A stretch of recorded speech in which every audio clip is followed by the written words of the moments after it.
शहर परिसरातील मुस्लिम धर्मबांधवांनी बुधवारी बकरी ईदचा सण साजरा केला। या सणाच्या निमित्ताने ईदगाह मैदानावर सामूहिक नमाज पठण झाले। त्यानंतर एकमेकांना भेटून शुभेच्छा देण्यात आल्या। महिलांच्या 25 मीटर एअर पिस्तूल नेमबाजीत कोल्हापूरची कन्या राही सरनोबतने भारताला आशियाई स्पर्धेतील 4थे सुवर्ण मिळवून दिले। आशियाई स्पर्धेत सुवर्ण जिंकणारी ती भारताची पहिलीच नेमबाज आहे। शिरसीहून कुमठाला जाणारी कार देवीमाने घाटात आगीत भस्मसात झाली। सदर घटना बुधवारी दुपारी घडली। या दुर्घटनेत कार चालक किरकोळ जखमी झाला असून प्रसंगावधान राखल्यामुळे जीवितहानी टळली। खानापूर नगरपंचायतीच्या निवडणुकीसाठी 20 वॉर्डातून 100 उमेदवारी अर्ज दाखल झाले आहेत। उमेदवारी अर्ज मागे घेण्याचा आज गुरुवार शेवटचा दिवस असल्याने दुपारी 3 नंतर निवडणुकीचे चित्र स्पष्ट होणार आहे। देशाला स्वातंत्र्य मिळवून 7 दशके पूर्ण झाली आहेत, तरीही देशातील अनेक जंगलमय डोंगर माथ्यावरील प्रदेशात राहणारी जनता विकासाअभावी वंचितच आहेत। खानापूर तालुक्यात गेल्या 2 महिन्यापासून जोरदार पाऊस सुरू आहे। भीमगड अभयारण्यातील गवाळीसह जवळपास 13 गावांचा संपर्क पुलाअभावी दरवर्षी तुटतो।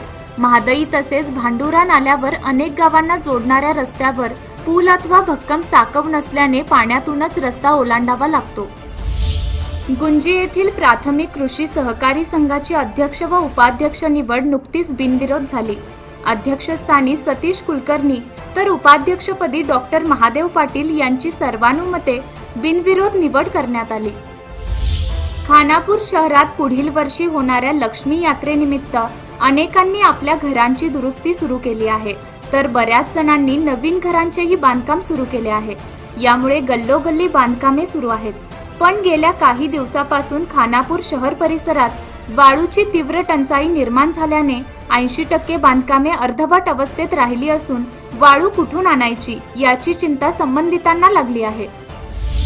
खानापूर तालुका प्राथमिक शिक्षक सोसायटीची पंचवार्षिक निवडणूक येत्या दिनांक 26 रोजी होणार आहे। निवडणूक बिनविरोध करण्यासाठी बैठका झाल्या। सोसायटीच्या 15 जागांकरिता 84 उमेदवारी अर्ज आले होते। बेळगाव जिल्हा व परिसरातील ताज्या घडामोडी व्हिडिओ स्वरूपात पाहण्यासाठी आमच्या तरुण भारत डेली न्यूज या YouTube चॅनलला भेट द्या। आमच्या व्हॉट्सअप ग्रुपचा सभासद होण्यासाठी पुढील क्रमांकावर संपर्क साधा 9379 777 388। गर्लगुंजी प्राथमिक कृषी पत्तीन सहकारी संघाच्या चुरशीच्या निवडणुकीत विद्यमान 5 संचालकासह 7 नवीन संचालकांची संघावर वर्णी लागली आहे। लोंढा येथील चर्चमध्ये आमदार अंजलीताई निंबाळकर यांच्या वाढदिवसानिमित्त रक्तदान शिबिर आयोजित करण्यात आले होते। या रक्तदान शिबिराला नागरिकांचा भरभरून प्रतिसाद लाभला। सतत बदलणारे हवामान, मुसळधार पाऊस व खवळलेला समुद्र यामुळे कारवार जिल्ह्यातील मत्स्य व्यवसायाला मोठा फटका बसला असून 1 जून ते 31 जुलै या काळात असलेली बंदी उठल्यानंतर मच्छीमार बांधव मोठी अपेक्षा बाळगून होते, मात्र त्यांच्या पदरी निराशा पडली आहे। पाऊस थांबल्याने केरळमध्ये मदत तसेच पुनर्वसनाचे काम गतिमान झाले आहे।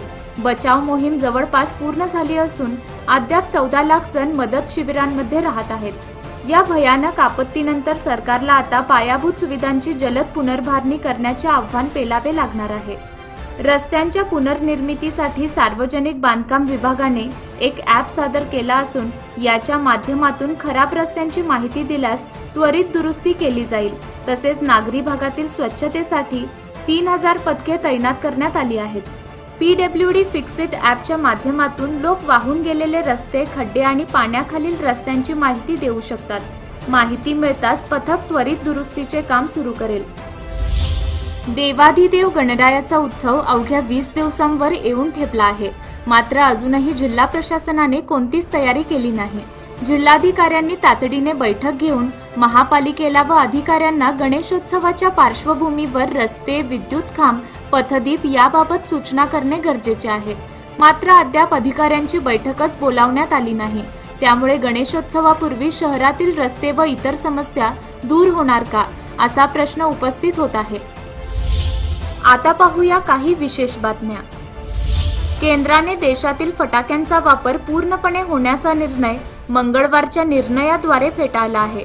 त्याऐवजी प्रमुख शहरात तीव्र स्वरूपाच्या फटाक्यांऐवजी ध्वनी व वातावरण कमी प्रदूषित करणाऱ्या फटाक्यांची निर्मिती करण्याचा उपाय सुचविला आहे।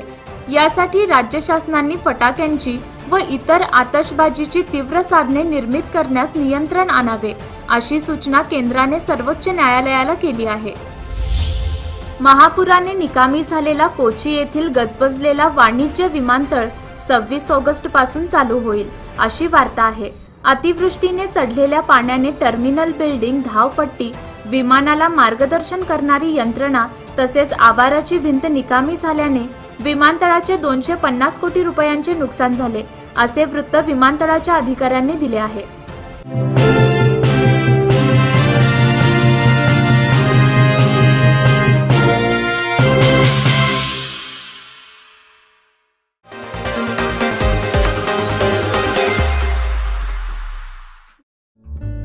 सबस्क्राईब करा तरुण भारत डेली बेलगाम न्यूज चॅनल आणि ताज्या घडामोडी पाहण्यासाठी बेल आयकॉनवर क्लिक करा।